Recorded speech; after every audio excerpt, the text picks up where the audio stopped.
Radio Gien vous présente Gien, sa fabuleuse histoire, une rubrique animée par Michel Issard-Tissier. Épisode 4, Hôtel de Ville. Mais un autre dossier va donner à Guillaume Achille Gonat l'occasion de prouver une fois de plus son attachement à faire de Gien une ville moderne, le projet de l'Hôtel de Ville. Le bel édifice que l'actuelle municipalité a merveilleusement restauré, nous le devons également à Guillaume Gonat. Mais avant de détailler ce dossier, replaçons-nous dans le cadre historique de l'Hôtel de Ville de Gien. Selon les recherches d'un très éminent membre de la CHAG, M. Georges Loiseau, c'est le roi Charles VIII qui, au vu de l'importance de la foire des cours, promulgue à Courcelles en septembre 1493 un édit royal accordant à Gien le privilège de concession d'un hôtel de ville, au même titre que Orléans, Bourges, Nevers et Auxerre. Dans le long texte de cet édit, que nous ne pouvons dans le temps imparti lire ici, il est bien fait mention de la situation de Gien, ville de commerce, illustrée par la foire historique des cours de Gien. Je n'ai pas prouvé pour ma part le lieu où fut construit, sur préconisation d'Anne de France, ce premier édifice. Mais nous savons que, un peu plus tard, vers 1515, l'hôtel de ville de Gien occupait l'un des plus beaux immeubles de la rue du Lion d'Or, que nos grands-parents ont connu sous le nom du Café des Arts, malheureusement détruit par les terribles journées de juin 1940. Au moment de la Révolution, l'hôtel de ville intégra dans le quartier de la Villeneuve des locaux proches de l'Hôtel-Dieu. C'est à partir de février 1850, quand est mise en vente une maison appartenant aux époux Deveau, à l'angle de la rue de l'Ancien Hôtel-Dieu et de la rue de la Villeneuve, l'actuelle rue de l'Hôtel de Ville, que le maire de Gien, Guillaume Gonat, émet l'idée de l'acquérir avec le motif que ces immeubles pourront servir à la ville. Et je suis de ceux qui le soupçonnent d'avoir dans sa tête l'idée d'un hôtel de ville adapté au statut de la cité. Le conseil municipal a un avis très mitigé sur cet achat, mais donne finalement un avis favorable avec un prix de 35 000 francs payable en 4 annuités. C'est fin 1851 que M. Gonat émet l'hypothèse que tout laisse à penser qu'un nouvel hôtel de ville serait nécessaire au fonctionnement des services et au renom de la ville. Une commission est créée, messieurs Gilbert, Lenoir, Musson, Grandbain, Caron et Girard.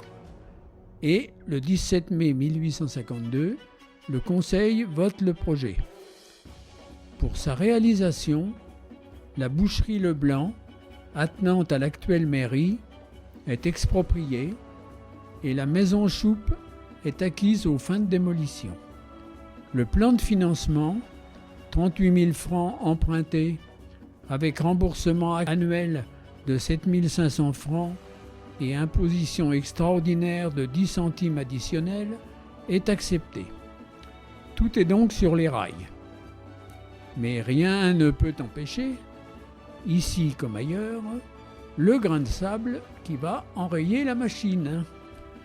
Monsieur Gonat est informé par le préfet le 28 septembre 1852 que 8 membres de son conseil lui demandent d'ajourner ce projet en raison du fait que l'autre choix de faire passer le chemin de fer par Gien va se révéler onéreux et leur semble démesuré. Monsieur Gonat, qui tient à tous ces projets, ne s'opposera en aucune manière à la nomination d'une nouvelle commission composée de messieurs Geoffroy, Vialès, François, Lenoir et Le Jardinier. Mais celle-ci pour des raisons que je ne connais pas, quoique, fait preuve d'une si extrême lenteur que le conseil présidé par Guillaume Gonat décide 2 ans après, le 13 novembre 1857, de la dissoudre et en nomme une nouvelle. Monsieur Amadi, Lenoir, Masson, Sarrat et Vialès, avec demande ferme et motivée par l'urgence de se réunir tous les jeudis. Elle rendra ses premières conclusions le 16 décembre de la même année. 2 projets sont proposés, l'un sur l'actuel emplacement, l'autre dans la rue du Château, en aménageant 2 maisons contiguës, celle de Madame de la Morinière et de Madame de Rancourt. Après mise à l'étude, la commission revient devant le Conseil le 14 août 1858. Le projet rue du Château s'avère un peu plus coûteux. Le projet actuel présente l'avantage d'être vraiment plein centre et plus proche des établissements publics. C'est le choix que fera le Conseil, qui valide ce projet au prix de 67 000 francs, finançable en 3 ans sans impôt nouveau.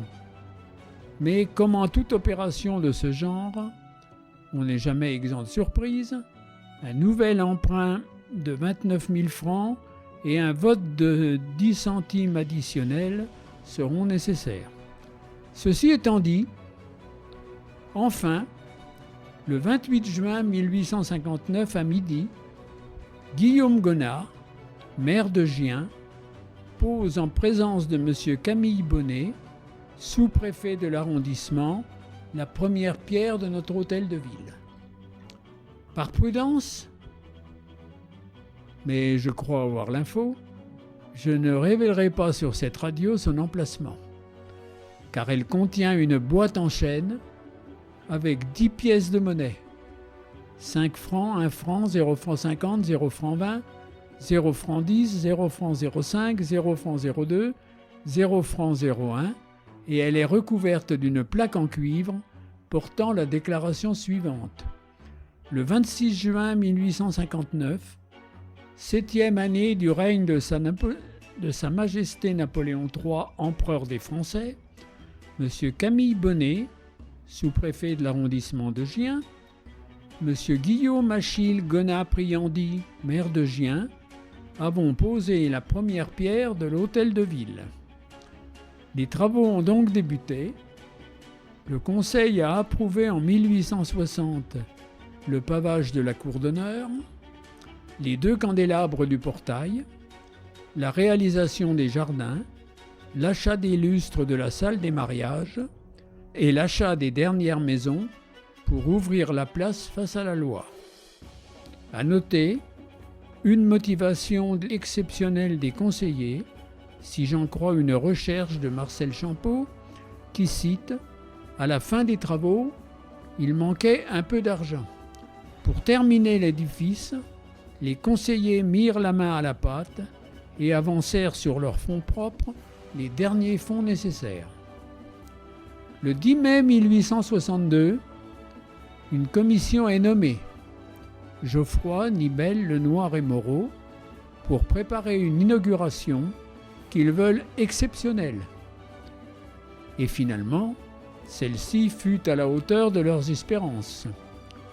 L'hôtel de ville remplit donc son office avec les manifestations de joie, comme les mariages, dont beaucoup de Giennois se souviennent, ou les fins de guerre et la libération des peines comme les déclarations de conflit, les meurtrissures de la vie, en citant cette tragédie de l'étang du Puy, dont nous avons cette année commémoré les 90 ans. Au fil du temps, il sera orné des marques de notre vie giennoise.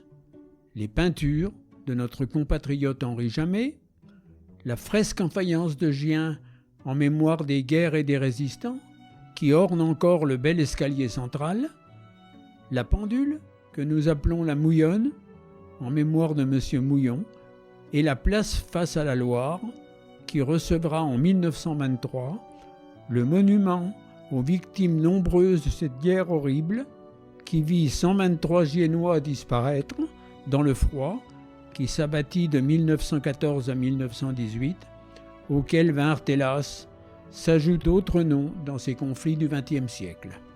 Notre hôtel de ville a, heureusement, échappé au désastre qui s'abattit sur notre cité les 15, 16, 17 et 18 juin 1940, et c'est dans la joie de la libération que des mains de M. Albisson du comité de libération, l'autre très grand maire de Gien, Pierre Desarnaud, recevra les clés pour le poste qui lui avait été confisqué en juillet 1940 par l'occupant nazi et put piloter en pleine lumière l'un des beaux projets de reconstruction de notre pays, ouvrant une nouvelle ère giennoise qui se voulait de prospérité et de bonheur.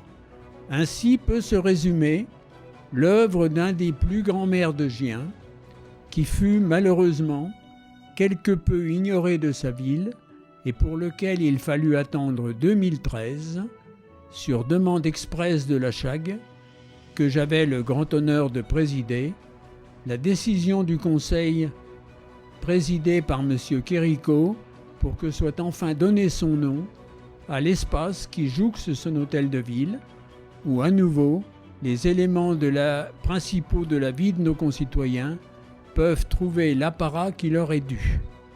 La semaine prochaine, nous évoquerons un autre dossier capital, lui aussi pour notre ville, l'aménagement des quais de la Loire.